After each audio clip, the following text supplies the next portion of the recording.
श्री गुरजीलाल नंदा का जन्म 4 जुलाई 1898 को पंजाब के सियालकोट में हुआ था।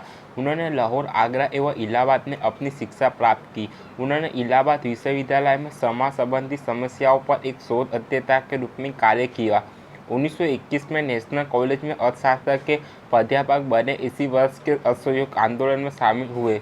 1922 में वे अहमदाबाद टेक्सटाइल लेबर एसोसिएशन के सचिव बने, जिसमें उन्होंने 1946 तक काम किया।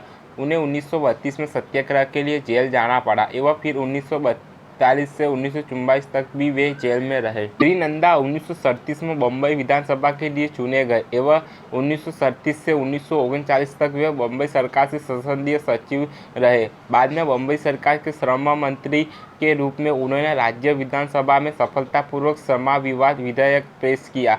उन्होंने कस्तूरबा मेमोरियल ट्रस्ट में न्यासी के रूप में, हिंदुस्तान मजदूर सेवक संघ में सचिव के रूप में एवं बम्बई आवास बोर्ड में अध्यक्ष के रूप में कार्य किया।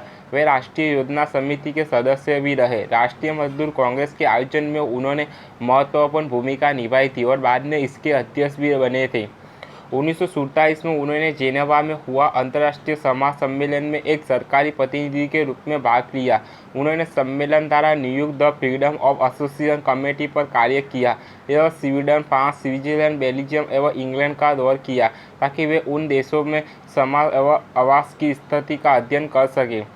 मार्च 1950 में वे योजना आयोग में इसके उपाध्यक्ष के रूप में शामिल हुए। अगले वर्ष सितंबर में वे केंद्र सरकार में योजना मंत्री बने। इसके अलावा उन्हें सिंचाई एवं बिजली विभागों का प्रभार भी दिया गया। वे 1952 के आम चुनाव में बम्बई से लोकसभा के लिए चुने गए एवं फिर से योजना, सिंचाई एवं बिजली मंत्री के रूप में नियुक्त हुए।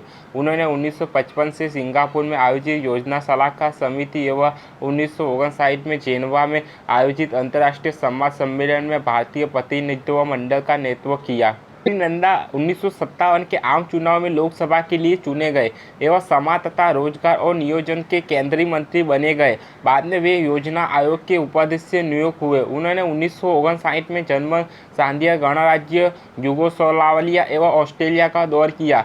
1962 के आम चुनाव में वे गुजरात के साबरकांठा नियोजन क्षेत्र की लोकसभा के लिए पुनः निर्वाचित हुए। उन्होंने 1962 में समाजवादी लड़ाई के लिए कांग्रेस फोरम की शुरुआत की। वे 1962 एवं 1963 में केंद्रीय श्रम एवं रोजगार मंत्री एवं 1963 से 1966 तक गृह मंत्री रहे। पंडित नेहरू की मृत्यु के बाद उन्होंने 27 मई 1964 को भारत के प्रधानमंत्री के रूप में शपथ ली।